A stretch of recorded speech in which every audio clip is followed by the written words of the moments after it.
Bonjour Christophe, alors vous êtes le responsable de toute cette récolte de cystes. Est-ce que vous pouvez nous expliquer un petit peu pourquoi cette plante on vient la chercher si loin? Est-ce qu'elle est cultivée? Est-ce qu'elle est sauvage? C'est pas cultivé, c'est sauvage, c'est pour ça qu'on va loin. Et en fait on fait la récolte de juin, juillet, août, c'est la grosse campagne. Et septembre, c'est juste pour la distillation parce qu'elle est beaucoup plus verte. Oui. Et on ne peut plus la stocker, elle est trop humide, elle a tendance un peu à fermenter. D'accord. Et donc la meilleure période, c'est juste quand la chaleur a vraiment... Oui, elle a besoin de chaleur pour que la plante sointe. Les gouttes qu'on voit, toute la gomme, elle sort avec la chaleur. Est-ce que c'est une plante qui est fragile Non, pas du tout. C'est une des premières qui pousse. Quand ils font une coupe ou qu'ils labourent, c'est dans les premières qui poussent. Ça pousse très vite. Ça se fait toujours à la faucille? Il n'y a pas moyen de faire ça mécaniquement? Non, parce qu'il y a beaucoup de plantes au milieu. Oui. Là, on a de la vendoula, il y a du thym, il y a beaucoup de plantes et il faut que ce soit pur. Donc on ne peut pas mécaniser. En plus, le terrain ne le permet pas trop. On récupérait en fait un mélange de... Voilà. Qu'est-ce qu'on peut faire avec cette plante qui, quand on la voit là, ne ressemble pas à grand chose? Est-ce qu'on peut en tirer beaucoup de choses finalement? Eh bien, nous, on tire l'essence, oui, la concrète. On peut en tirer la gomme de labdanum aussi. Ça, c'est par un lavage basique et ensuite on fait une précipitation acide. D'accord. Et la gomme de labdanum, donc ce qui colle là? Oui, c'est ça.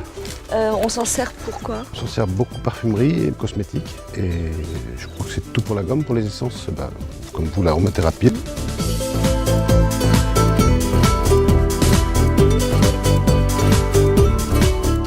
Comme les graines sont résistantes au feu, oui, lorsqu'elles seront disséminées sur le sol, il y aura un feu et les premières plantes, les premières graines qui vont pouvoir germer, c'est les graines de cyste.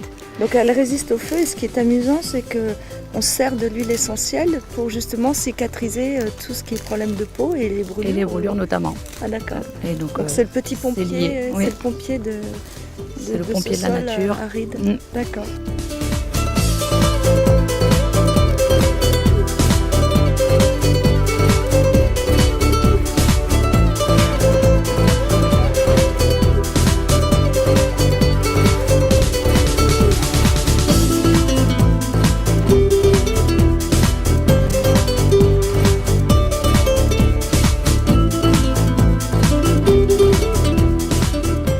Georges, au niveau de la culture, de la récolte, moi j'aimerais bien comprendre pourquoi, alors que c'est si joli d'avoir ces belles fleurs blanches avec ces gouttes de sang perlées dans leur corolle qu'on appelle les larmes du Christ, c'est ces fleurs magnifiques. Oui. Pourquoi on ne distille pas les fleurs ou au moment où il y a les fleurs? C'est quand même plus joli. C'est beaucoup plus joli. En fait, quand les fleurs elles-mêmes n'ont pas de parfum particulier, oui, et on distille le cyste lorsqu'il a produit cet exsudat, cette gomme collante, vous voyez, qui constitue vraiment l'essence. Cette gomme-là, cette espèce de résine, oui, pourquoi la plante la sécrète? On le sait ça? Oui, elle la sécrète pour éviter son évaporation. C'est la chaleur qui va provoquer cette production de gomme.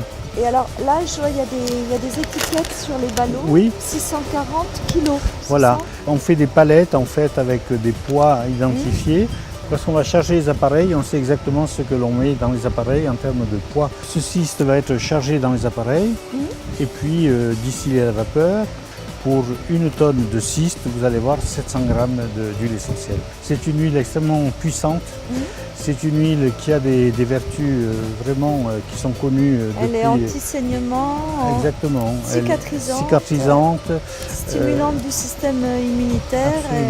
C'est vraiment, c'est aussi une huile essentielle qu'on peut respirer pour lâcher prise un petit peu. Absolument, c'est un tonifiant énergétique. Oui. Voilà, et elle est connue depuis, elle fait partie de la pharmacopée traditionnelle, voilà, depuis le début de la civilisation.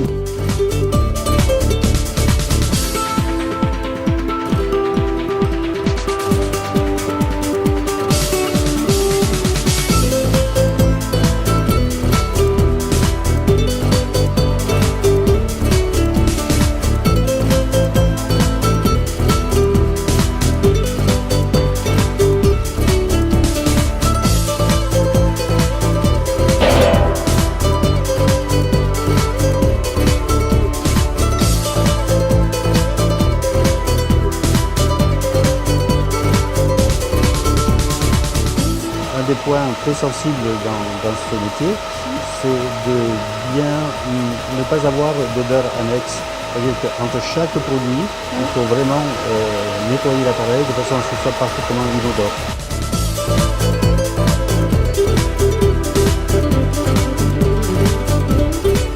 Il faut savoir justement quand une huile essentielle a été cuite, c'est-à-dire trop distillée, et quand elle sent simplement une distillation récente. Exactement. Donc il suffit de prendre un flacon ou un verre suffisamment ouvert pour que ça s'oxygène. Comme le vin, Et puis, exactement.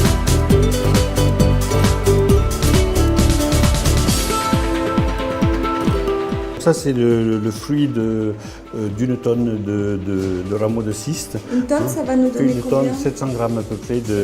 Donc c'est Là-dedans, il y a une tonne. Il y a une tonne de rameaux de cyste, exactement. La distillation dure plusieurs heures, Combien à peu près 6 heures. 6 heures. Voilà.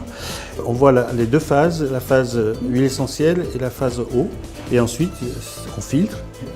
Et le filtrat, on le met dans un flacon. Pourquoi il faut filtrer si ça a déjà Parce été que, décanté? parce que dans l'huile essentielle, il y a des cires.